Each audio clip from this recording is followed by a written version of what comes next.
Want to take you right to some live pictures from Air 12. A semi-truck that plunged into the Columbia River is finally being pulled out of the water. You can see that they've made some great progress getting the truck portion there, the box truck, out of the water. The semi truck itself, though, the cab, as you see on the left side of the screen, is still in the water. This was all the result of that crash that occurred, with that semi plunging into the water and some Good Samaritans pulling that driver out of the water. Fox 12's Kendra Canada has been following the story all morning. She joins us live along I-84 near Corbett. And Kendra, as we talk to you, we're going to keep the live picture from Air 12 up so folks have that aerial view. I know you can give us the perspective from the ground. What are you seeing? Hey there, Pete, you're right. They have made really good progress. And one of the more difficult aspects of this whole project was getting that trailer out. You could see how massive it is.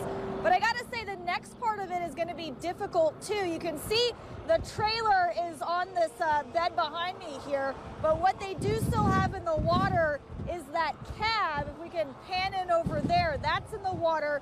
That has the oil still inside of it. So the more tricky part now is just making sure that they can remove that safely without any of that gas or oil leaking into the Columbia River. We actually have these barrels over here, and I'll just step out of the way. You can see those barrels there. That's what they're going to put that fuel in.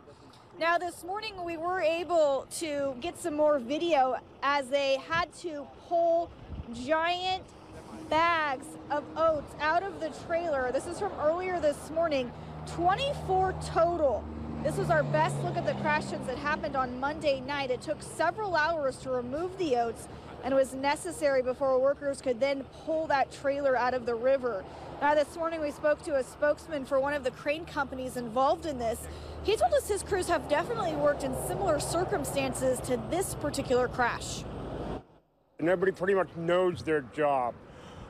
Probably the most challenging thing is going to be making sure that the oil stay in the truck and don't get into the water. And that is the big concern. Now, a boom was put in the water around the semi out of precaution. They have since removed that. ODOT says a very small oil sheen was briefly spotted yesterday, but all of the fuel and oil tanks remained intact. That's what they're telling us. The semi crashed into the shoreline Monday evening after it first hit an SUV with 2 people inside along the shoulder of I-84 here just near Corbett on the westbound side.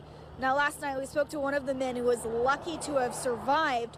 Patrick Sheeran says he and his friend ran out of gas and were waiting for help on the shoulder inside the SUV, and they didn't even have time to react when suddenly they were in danger.